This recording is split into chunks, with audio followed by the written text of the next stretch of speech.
Hello mga best! Today po, mamimitas po tayo ng pomegranate sa aming likod ng bahay. Ay, ako lang pala.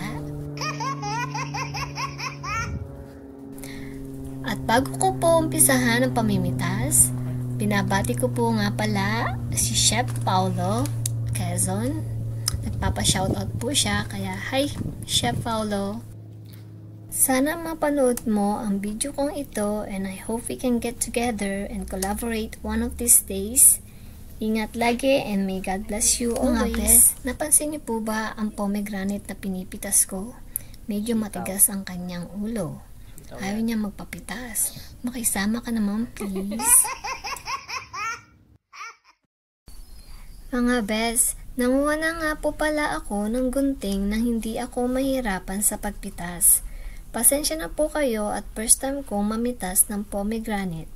Kasi first time din pong nag-over the bakod ang mga bunga ng pomegranate ng aming kapitbahay.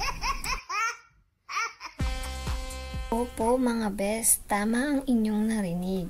Pomegranate po ito ng aming kapitbahay. Kaya maraming salamat po sa aming kapitbahay na matiyagang nagtanim ng aming pomegranate. Uy, pomegranate lang nila. Ay, oo nga pala. Pasensya na po. Thank you sa pomegranate ninyo.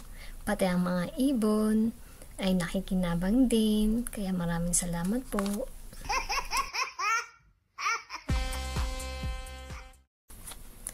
Sa totoo lang mga best, naaawa ko sa mga puno dito dahil halos lahat ng puno na nakita ko na madaming bunga, hindi po sila naaani ng mga may-ari. Siguro po dahil sa sobrang busy nila or hindi nila alam kung kanino ibibigay. Kung nasa Pilipinas lang po sana ang mga punong ito, hindi masasayang ang mga bunga. Nangihinayang po talaga ako mga best at naaawa sa mga nakikita kong mga puno dito na madaming bunga. Parang naikiusap po sila sa akin na pitasin ko sila. Sa totoo lang mga best, nag-try po ako na magtanim ng pomegranate pero hindi po nabuhay. Kaya napaisip po ako na baka wala po akong green thumb. Pero kahit wala po akong green thumb, binayayaan naman po kami ng instant na pomegranate ng juice through our neighbors. O diba, bonggang-bongga? Masarap po talaga ang pakiramdam pag may inaani, lalo na po pagtanim siya ng iyong kapitbahay. Kaya mga best, hikayatin natin ang ating mga kapitbahay na magtanim.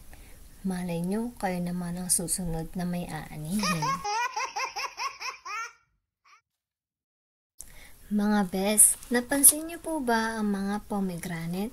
Karamihan po sa kanila biyak na, at ang iba naman po ay wala ng laman. Naunahan na naman po kami ng mga ibon. Pero it's okay mga best. Remember, sharing is caring. Kaya go lang mga birdies. Feel free to eat those pomegranate. Basta wag mo lang kaming uubusan. Kung hindi, baka kayo ang masungkit namin.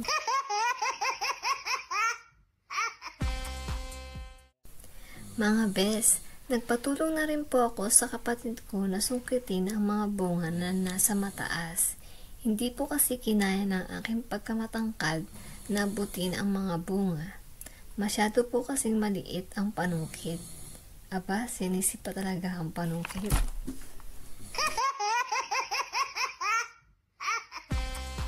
Mga best, sana po ay nagustuhan ninyo ang aking pamimitas ng mga pomegranate ng aming kapitbahay.